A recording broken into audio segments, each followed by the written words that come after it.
حضرت ابراہیم علیہ السلام اور ان کے اوپر جو نبی آئے اور ان کے بعد جو کتابیں آئیں، اور اب تمہارے اوپر بھی جو کتابیں آئیں، بہت ساری چیزوں کا تو جو علم ہے، لیکن کچھ چیزوں کا تو کچھ چیزیں تو ایسی ہیں جن کا تمہیں علم بھی نہیں، جن کو تم جانتے بھی نہیں، تو پھر بھی تم ان میں بھی جھگڑا کرتے ہو، یعنی ہر چیز میں تم جھگڑا ہی جھگڑا کرتے ہو۔ تمہیں کسی چیز کا علم ہے یا کسی سے لا علم ہو، تو تم تو بس اپنی روش میں ہی بس جھگڑے کی روش ہی قائم رکھے ہوئے ہو۔ واللہ یعلم، اور اللہ جانتا ہے، وانتم لا تعلمون، اور تم نہیں جانتے۔ جو اللہ جو جانتا ہے وہ تم تو نہیں جان سکتے۔ اللہ کے علم میں تو ہر چیز ہے، اللہ کے علم کے احاطے میں ہر چیز ہے، کوئی بھی اللہ کے علم کے احاطے سے باہر نہیں۔ ما کانا، نہیں تھے ابراہیم علیہ السلام یہودی، یہ بھی ایک بہت اہم آیت ہے ہمیں سمجھنے کے لیے۔ حضرت ابراہیم علیہ السلام نہیں تھے یہودی، ولا نصرانیہ، اور نہ ہی عیسائی، نہ ہی نصرانی تھے۔ حضرت ابراہیم علیہ السلام نہ ہی یہودی تھے، نہ ہی نصرانی تھے، ولیکن کان حنیفا مسلمن، اور لیکن وہ تھے یکسو خالص مسلمان۔ یکسو کا مطلب ہے ایک ہی سیدھی راہ پر چلتے رہنے والے کو، تو وہ ایک یکسو ہو کر ایک سیدھی راستے پر چلنے والے ایک خالص مسلمان تھے۔ حضرت ابراہیم علیہ السلام نہ تو وہ یہودی تھے اور نہ ہی وہ عیسائی تھے، وہ تو حقیقت میں مسلمان ہی تھے۔ مسلمان یعنی سر تسلیم خم کر دینے والا، اس کی ہم نے ڈیفینیشن پڑھی، اور حضرت ابراہیم علیہ السلام تو سر تسلیم خم کرنے والے تھے، وہ تو مسلمان ہی تھے۔ اور ہم نے یہ بھی دیکھا کہ جتنے انبیاء آئے وہ سب حقیقت میں اسلام ہی کے لے کر آئے، وہ حقیقت میں مسلمان ہی تھے، لیکن ان کے پیروکار ان میں مطلب وہ ان کی تکذیب کی اور اپنے ہیلے بہانے گڑھ کر انہوں نے اپنے دین میں کچھ نہ کچھ تبدیلیاں کی، جس کی وجہ سے وہ کہنے کہ وہ دین اسلام جو ہے اس پر قائم نہیں رہ سکے۔ تو حضرت ابراہیم علیہ السلام جس وقت موجود تھے، ان کی جو تعلیمات تھی وہ تو یہ نہیں تھی جو تمہاری تعلیمات ہیں ہم۔ اور دوسرے نمبر پہ ہم نے پچھلی کتاب میں جب پچھلی آیت میں جب پڑھا کہ یہودی اور عیسائی جو ہیں وہ تو حضرت ابراہیم علیہ السلام کے بہت بعد کی نسلیں ہیں، بہت بعد کے دین ہیں، بہت بعد کی قومیں ہیں۔ حضرت ابراہیم علیہ السلام جو ہیں وہ تو اللہ کی عبادت کرنے والے اور صرف اللہ ہی کو وحدہ لا شریک ماننے والے اور صرف اللہ ہی کے حکم کی پیروی کرنے والے تھے۔ وہ تو حقیقت میں ایک یکسو مسلمان تھے، یکسو سیدھے راستے پر چلنے والے ایک خالص مسلمان تھے۔ اور اگر آج ہم دیکھا جائے تو آج بھی ہم اکثر یہ مطلب بات ہمیں کوٹ کرنے میں سننے میں ملتی ہے کہ حضرت محمد صلی اللہ علیہ وسلم، ہمارے نبی کریم صلی اللہ علیہ وسلم جو تھے وہ نہ ہی اہل حدیث تھے، نہ ہی وہ تشیعہ تھے، نہ ہی وہ بریلوی تھے، نہ ہی وہ دیوبندی تھے، نہ ہی کسی قسم کا سیکٹ تھا، وہ تو حقیقت میں مسلمان تھے۔ اور آج ہم اگر مسلمان بننا چاہتے ہیں، اگر ہم یہ کلیم کرتے ہیں کہ ہم نبی کریم صلی اللہ علیہ وسلم پر ایمان لائے، تو ہمیں وہ چیز ماننی ہے، اس چیز پر عمل کرنا ہے جو نبی کریم صلی اللہ علیہ وسلم نے ہمیں دی، نہ کہ ہمارے ان علماء نے جو معذرت کے ساتھ اپنے ہی کسی مطلب فائدے کے تحت یا اپنے ہی کسی بزرگوں کی جو اتباع ہے یا پیروی ہے انہی کو فالو کرتے ہوئے سارا کچھ سکھا رہے ہیں۔ اور بہت ساری بھی نہیں کہیں، کچھ باتیں ایسی ہیں جن کو وہ چھپا جاتے ہیں اور مختلف فرقوں میں بٹے ہوئے ہیں۔ اور فرقوں میں بٹنے کی وجہ یہی ہے کہ وہ جو کامن ٹرمز ہیں، آج بھی ہمارے ہاں بہت ساری کامن ٹرمز ہیں، مطلب اللہ ایک ہے، دین ایک ہے، نبی کریم صلی اللہ علیہ وسلم آخری نبی ہے، ٹھیک ہے، اللہ کی کتاب قرآن جو ہے اس میں کسی قسم کا کوئی اختلاف نہیں، 5 نمازیں ہیں، روزے ہیں، حج ہے، زکوٰۃ ہے، جہاد ہے، مطلب بہت سارے معاملات ایسے ہیں جن میں کامن ٹرمز ہیں، لیکن اس کے باوجود آج کا مسلمان افسوس کے ساتھ کہنا پڑتا ہے کہ مختلف فرقوں میں بٹے ہوئے ہیں، اور وہ دین جو نبی کریم صلی اللہ علیہ وسلم نے خالص دین جو ہمیں پہنچایا اس میں مطلب مختلف انداز سے اختلافات کے ساتھ مختلف طریقوں سے اس پر عمل کرتے ہیں، اور مختلف مطلب فرقوں میں بٹ کر مسلمانوں کی جو قوم ہے، جو واحد امت تھی، جو امتن وسطن تھی، اس کو کمزور کر دیا ہوا ہے ہم نے فرقوں میں بٹ کر۔ تو ہمیں کوشش کرنی چاہیے کہ ہم صحیح جو دین کی جو اصل ہے اس کو سمجھیں اور آپس کے اختلافات جو ہیں ان کو کم از کم چھوڑ کر جو کامن ٹرمز ہیں ان کو اپنا کر کم از کم ایک چھتری کے نیچے ایک جگہ پر ضرور بیٹھیں. یہ ہمیں انفرادی طور پر پہلے سمجھنا چاہیے، اور انفرادی طور پر جو ہمارے جاننے والے ہیں ان میں یہ چیز جو ہے اس کی رغبت ڈالنی چاہیے کہ کم از کم اختلافات سے جہاں تک ممکن ہو دور ہو، آپس میں مضبوط ہوں، آپس میں اتحاد قائم کریں، تاکہ مسلمان جو ہے وہ ایز اے امت جو ہے، واحد امت جو ہے وہ بن کر ابھرے اس دنیا میں. تو بہرحال ابھی اسی آیت میں اگلا ٹکڑا جو ہے وہ بھی اہم ہے. پہلے ٹکڑے میں تھا کہ حضرت ابراہیم علیہ السلام نہ تو یہودی تھے نہ ہی وہ عیسائی تھے، بلکہ وہ تو یکسو مسلمان تھے. یہ یہودی اور عیسائی اس میں ڈسکس ہو گئے. اس کے بعد وما کانا، اور نہیں تھے من المشرکین، مشرکوں میں سے، اور وہ مشرک بھی نہیں تھے. جیسا کہ ذکر ہوا تو وہ تو مسلمان تھے، اللہ کی عبادت کرتے ہوئے تھے، اسی کے ساتھ اسی کو صرف وحدہ لا شریک ماننا ہے، اور اس کے علاوہ کسی کا شرک نہیں کرتے تھے، اس میں کسی کو اللہ کا شریک نہیں ٹھہراتے تھے. اب یہاں پر مشرکین جو ہے، مشرکین سے مراد وہ لوگ ہیں جو بتوں کی پوجا یا مطلب اللہ کے علاوہ دوسری چیزوں کی پوجا کرتے تھے، آج بھی پوجا کرتے ہیں. اگر ہم تھوڑی سی یاد دہانی کریں، سورہ بقرہ میں بہت جگہ پر آیا 3 قسم کے لوگ، ٹھیک ہے، ایک یہودی، ایک عیسائی، اور تیسرے تھے مشرک. مشرک وہ تھے جو شرک کرتے ہیں، جو بتوں کی یا آگ کی یا چاند ستاروں کی یا مختلف چیزوں کی پوجا کرتے ہیں، حالانکہ جانوروں کی پوجا کرتے ہیں اور پتہ نہیں کس کس چیز کی پوجا کرتے ہیں، اور ان کو انہوں نے معبود بنایا ہوا ہے. تو یہ مشرک، اب یہ مشرک جو ہے اس کا ذکر کیوں آیا یہاں پر؟ اب اہل مکہ جو تھے وہ مشرک تھے. نبی کریم صلی اللہ علیہ وسلم جب تبلیغ شروع کی تو ان مشرکوں سے تبلیغ شروع کی. اب یہ مشرک جو ہے در حقیقت یہ بھی حضرت ابراہیم علیہ السلام کو ماننے والے تھے. یہ جب بیک ٹریسنگ کرتے ہیں، ان کی نسل میں جب پیچھے جاتے ہیں، تو یہ در حقیقت بنی اسماعیل جو ہیں انہی کی نسل میں یہاں پر تھے. لیکن انہوں نے بہت سارے مطلب کیونکہ تقریباً پتہ نہیں 2000 سال تک یا کتنا عرصہ تھا حضرت ابراہیم علیہ السلام سے لے کے نبی کریم صلی اللہ علیہ وسلم کے مبعوث ہونے تک بنی اسماعیل میں کوئی اور نبی نہیں آیا. حضرت اسماعیل علیہ السلام کے بعد نبی کریم صلی اللہ علیہ وسلم جو ہیں وہ نبی آئے جو ہیں، ٹھیک ہے. جبکہ بنی اسحاق میں حضرت اسحاق کے بعد حضرت عیسیٰ سے لے کر جتنے بھی نبی آئے اس دنیا میں وہ سب بنی اسحاق میں آئے، اور بنی اسحاق کے بعد بھی جو حضرت یعقوب علیہ السلام کی اولاد میں ہی سارے نبی آئے، ٹھیک ہے. تو ان میں تو کیونکہ پورا نبوت کا سلسلہ برقرار تھا، کسی نہ کسی طور پر کوئی نہ کوئی نبی ان میں مبعوث ہوتا رہتا تھا. تو اور آخری نبی جو ان میں آئے تھے وہ حضرت عیسیٰ علیہ السلام، اور ان کے تقریباً 500 سال بعد پھر نبی کریم صلی اللہ علیہ وسلم جو ہیں وہ ان کی بعثت ہوئی 571 سال بعد تقریباً، ٹھیک ہے. لیکن جو مشرک تھے مکہ میں جو آباد تھے وہ بھی در حقیقت ابراہیم علیہ السلام کو مانتے تھے. جیسے وہ خانہ کعبہ کی حفاظت کرتے تھے، ان کے مطلب حج جو ہے اس کو بھی کسی نہ کسی طور پر قائم تھا، طواف کرتے تھے یا اس طرح کے معاملات جو وہ لے کر چلے ہوئے تھے، جو حضرت اسماعیل علیہ السلام سے چلا ہوا تھا دین ایک. لیکن اس میں انہوں نے بہت ساری خرافات پیدا کی ہوئی تھی، اور سب سے اہم جو ان کی مطلب بدعت تھی وہ تھی شرک کرنا، کہ اللہ کے ساتھ وہ بتوں کو شریک کرتے تھے. تو یہاں پر مشرک جو ہے وہ بھی اکٹھے ہو گئے، یعنی پوری کی پوری نسل جو ہے نبی کریم صلی اللہ علیہ وسلم کے امتی جو ہیں، ان کے علاوہ جتنے ادیان ہیں وہ سب ادیان یہاں پر داخل ہو گئے.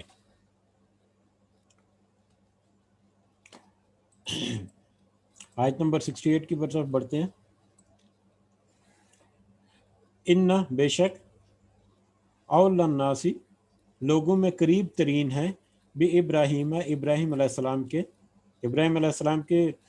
قریب ترین لوگوں میں سے وہ لوگ ہیں، یقیناً وہ لوگ ہیں، للذین یقیناً وہ لوگ ہیں اتبعوہ جنہوں نے پیروی کی اس کی، یعنی حضرت ابراہیم علیہ السلام کی. حضرت ابراہیم کے قریبی تو وہ لوگ ہیں جنہوں نے ان کی پیروی کی. وہ ہاذا، اور مطلب ان کی پیروی کی کا مطلب ہم نے یہ بھی پڑھا کہ کچھ لوگ جو ہیں یہودیوں میں اور عیسائیوں میں وہ علم تھا ان کے پاس جب، تو وہ اس چیز کو سمجھتے تھے کہ ہمارا دین کیا ہے، اور جیسے ہی انہوں نے نبی کریم صلی اللہ علیہ وسلم کو پہچانا تو فوراً وہ ان کے اوپر ایمان لے کر آ گئے۔ یعنی حضرت ابراہیم سے بعد حضرت اسحاق اور وہ پوری لڑی جو چل رہی تھی، اس میں کچھ لوگ ہمیشہ رہے ہیں جو حق پر اور دین پر قائم رہے، اور جیسے ہی ان کو حق ان کے اوپر واضح ہوا، فوراً ہی انہوں نے حق کو قبول کیا۔ تو کچھ لوگ تو موجود تھے، تو حقیقت میں وہی لوگ ہیں حضرت ابراہیم علیہ السلام کے قریب طرف، جو ان کی نسل میں یا ان کے فالوورز میں تھے۔ وہ حاضن نبی، اور یہ پھر ان کے بعد یہ نبی یعنی نبی کریم صلی اللہ علیہ وسلم، حضرت ابراہیم کے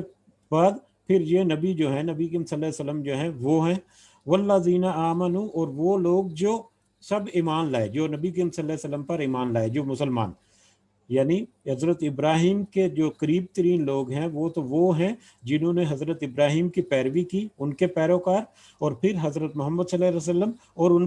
ان پر ایمان لانے والے، در حقیقت وہی حضرت ابراہیم علیہ السلام کے قریب ترین لوگ ہیں۔ واللہ، اور اللہ، ولی ہے، مددگار ہے، دوست ہے، المؤمنین، مومنوں کا، واللہ ولی المؤمنین، اور اللہ ہی ولی ہے، دوست ہے، مددگار ہے مومنوں کا، جو ایمان لاتے ہیں، جو صدقے دل سے ایمان لاتے ہیں۔ ودت طائفتن، چاہتی ہے ایک جماعت، من اہل الکتابی، اہل کتاب میں سے، اہل کتاب میں سے ایک جماعت تو یہ چاہتی ہے، لو یضلونکم، کاش کہ وہ سب گمراہ کر سکیں تمہیں، کاش کہ وہ سب گمراہ کر سکیں تمہیں، یعنی جو مسلمان ہوئے ہیں اس وقت، وہ ان کے بارے میں کہ کاش کہ وہ ان کو گمراہ کر سکیں۔ اہل کتاب میں کچھ گروہ ایسا ہے، ایک جماعت ایسی ہے جن کی یہ خواہش ہے کہ وہ ان مسلمانوں کو گمراہ کر سکیں۔ وما یضلون، حالانکہ وہ سب نہیں گمراہ کر رہے، الا انفسہم، مگر وہ اپنے ہی نفسوں کو، در حقیقت وہ اپنے ہی نفسوں کو گمراہ کر رہے ہیں، در حقیقت وہ اپنے ہی دین کو پہچان نہیں رہے، اور اگر انہوں نے اپنے دین کو پہچان بھی لیا ہے تو پھر اپنی ظلم اور حق درمی پہ قائم ہے، در حقیقت وہ اپنے ساتھ ہی ظلم کر رہے ہیں، اپنے آپ کو بھی گمراہ کر رہے ہیں۔ وما یشعرون، اور وہ اس بات کا شعور نہیں رکھتے، ان کو اس بات کی سمجھ نہیں آتی کہ کس طرح سے وہ اپنے آپ کو ہی گمراہ کرتے جا رہے ہیں۔ یا اہل الکتابی، اے اہل کتاب، لما تکفرون، کس لیے تم سب انکار کرتے ہو، کیسے تم انکار کرتے ہو، بی آیات اللہ، اللہ کی آیات کا، وانتم تشہدون، اور تم سب تو گواہی دیتے ہو، تمہاری کتابیں جو ہیں ان میں تو سب کچھ واضح طور پر لکھا ہوا ہے، اور تم اپنی کتابوں پہ ایمان بھی اگر کہتے ہو لاتے ہیں تو پھر تو تم گواہی دیتے ہو کہ نبی کریم صلی اللہ علیہ وسلم جو ہیں وہ حق پر ہیں، وہی سچے نبی ہیں، تو اس کے باوجود تم ان کو گمراہ کرنے کی کوشش کرتے ہو، مسلمانوں کو، اور ان کی آیات کو جو ہے ان کو جھٹلانے کی کوشش کرتے ہو، حالانکہ تم تو گواہی دیتے ہو، تمہاری کتاب جو ہے وہ تو ان چیزوں کی، ان باتوں کی گواہ ہے جو نبی کریم صلی اللہ علیہ وسلم آ کے بتا رہے ہیں سب کو۔ پھر اس کے بعد دوبارہ اہل کتاب سے ہی خطاب جا رہا ہے، یا اہل الکتابی، اے اہل کتاب، لما، کیوں، تلبسون، تم چھپاتے ہو یا خلط ملط کرتے ہو، الحق کا، حق کو، بالباطلی، باطل کے ساتھ، تم کیوں حق کو باطل کے ساتھ مکس اپ کرتے ہو، وتکتمون، اور تم چھپاتے ہو، اور کیوں تم چھپاتے ہو، الحق کا، حق کو، وانتم تعلمون، اور حالانکہ تم جانتے ہو۔ یہ پھر وہی دوبارہ رپیٹ ہے کہ وہ جو چیزیں تو جو تمہاری کتابوں میں موجود ہیں وہ سب حق پر ہیں، اور اس کے مطابق تمہیں سب پتہ بھی ہے کہ حق کیا ہے، تم جانتے بوجھتے ہوئے حق کو چھپاتے ہو اور دوسروں کو گمراہ کرنے کی کوشش کرتے ہو، یعنی مطلب گمراہی کے عقیدے جو ہے وہ پھیلاتے ہو، اور غلط باتیں جو ہیں وہ پھیلاتے ہو، اور وسوسے ڈالنے کی کوشش کرتے ہو، خاص کر نو مسلم جو ہیں، جو نئے نئے دین میں داخل ہوتے ہیں، ان کو تم کسی نہ کسی طریقے سے ورگلانے کی کوشش کرتے ہو، تو تم تو حق اور باطل کو خلط ملط کرتے ہو، مکس کرتے ہو، آپس میں ملاتے ہو۔ وقالت، اور کہا، طائفتن، ایک جماعت نے، اب وہی یہودیوں کی ایک جماعت نے کہا، من اہل الکتابی، اہل کتاب میں سے ایک جماعت نے کہا، آمنو، تم سب ایمان لے آیا کرو، بالذی، اس پر، انزلہ، جو نازل کیا گیا ہے، علی الذین آمنوا، ان لوگوں پر جو ایمان لے آئے، یعنی اہل کتاب میں سے ایک جماعت ایسی ہے جنہوں نے کچھ لوگوں کو تیار کر کے بھیجا اور ان سے کہا کہ تم ان ظاہری طور پر اس پر ایمان لے آیا کرو جو مسلمانوں پر نازل کی گئی، جو مسلمانوں یعنی کتاب، یعنی نبی کریم صلی اللہ علیہ وسلم پر، اور جو کتاب نازل ہو رہی ہے اس پر تم ظاہری طور پر ایمان لے آیا کرو۔ وجہ النہاری، دن چڑھے کا مطلب دن کے وقت، دن کے اوقات میں سب کے سامنے، یعنی کہ سب کے سامنے جب ہو تو تم ان کے سامنے ان پر ایمان لے آیا کرو۔ وَكْفُرُوا، اور تم سب انکار کر دیا کرو، اور تم سب کفر کر دیا کرو، آخرہ، اس کے آخر میں، یعنی رات کو یا چھپے جب تم ان سے علیحدہ ہو جایا کرو، یا کچھ عرصے کے بعد تم ان سے انکار کر دو، لعلہم یرجعون، تاکہ وہ سب پھر جائیں، یعنی کہ مسلمان جو ہو رہے ہیں اور وہ پھر جائیں۔ اس آیت کا یعنی مقصد یہ ہے کہ انہوں نے ایک ٹیکٹ یا ایک انہوں نے ترتیب، مطلب ایک کوشش کی انہوں نے، جو نو مسلم تھے خاص کر ان کو دین سے ہٹانے کے لیے، ان میں وسوسے اور ان میں شک و شبہات ڈالنے کے لیے، انہوں نے کیا کیا کہ کچھ لوگوں کو تیار کیا اور ان سے کہا کہ جاؤ ایمان لے آؤ ظاہری طور پر، اور نبی کریم صلی اللہ علیہ وسلم پر، اور ان کی جو کتاب ہے ان پر جو نازل ہو رہی ہے مومنوں پر، اس پر تم ایمان لے آؤ، اور کچھ عرصے کے بعد تم واپس مرتد ہو جانا، یعنی اس ایمان کو لانے کے بعد اس کو پھر چھوڑ دینا اور واپس آ جانا، تاکہ وہ سب پھر جائیں۔ یعنی جب تم ایسا کرو گے تو وہ لوگ جو اسلام قبول کر رہے ہیں، جن کا ایمان ابھی کچا ہے، یا جن کے پاس ابھی اتنا علم نہیں، یا جو نیا سیکھ رہے ہیں اس دین کو، تاکہ وہ شک میں پڑ جائیں کہ یہ جو یہودی ہیں یا عیسائی ہیں، ان کے پاس تو آلریڈی علم تھا، ان کے پاس تو آلریڈی نشانیاں تھی نبی کریم صلی اللہ علیہ وسلم کی، اب وہ اتنے پڑھے لکھے ہونے کے باوجود، اور اس کے علاوہ ہم نے یہ بھی دیکھا کہ یہودی اور عیسائی، خاص کر یہودی جو ہیں، وہ علم میں بہت آگے تھے، باقی جو مشرک جو تھے وہ تو امی تھے، وہ اتنا زیادہ پڑھے لکھے نہیں تھے، لیکن یہ اہل کتاب جو تھے، اور ان میں خاص کر یہودی تھے، وہ زیادہ پڑھے لکھے تھے۔ تو اس کا یہ ہے کہ وہ تو اہل کتاب جو ہیں وہ تو پڑھے لکھے بھی ہیں، اور ان کی کتابوں میں بھی یہ ساری نشانیاں موجود ہیں۔ اب وہ لوگ جب اسلام لے کر آئے، اور جب انہوں نے کچھ دیر جب اسلام کو دیکھا، سنا، پرکھا، اس کے بعد وہ واپس مرتد ہو گئے، واپس انہوں نے اسلام کو چھوڑ دیا، اور اسلام کو چھوڑ کر انہوں نے یہ کہا کہ ہم نے تو مطلب سچا دین سمجھ کر اسلام کو قبول کیا تھا، لیکن اس میں تو ہم نے بہت ساری ایسی چیزیں دیکھی جو تو حق پر نہیں ہے، اور پھر ہمیں ہماری کتابوں میں جو نشانیاں تھیں وہ نشانیاں تو یہاں پر ہمیں نہیں ملی، اس لیے ہم یہ دین کو چھوڑ کر واپس جو ہے اپنے ہی کفر میں، یا اپنے ہی مطلب عیسائی یا یہودی ہو جاتے ہیں۔ تو در حقیقت انہوں نے یہ ترتیب لگائی یا ترکیب کی مسلمانوں میں پھوٹ ڈالنے کے لیے، مسلمانوں کو پھیرنے کے لیے ان کے دین سے۔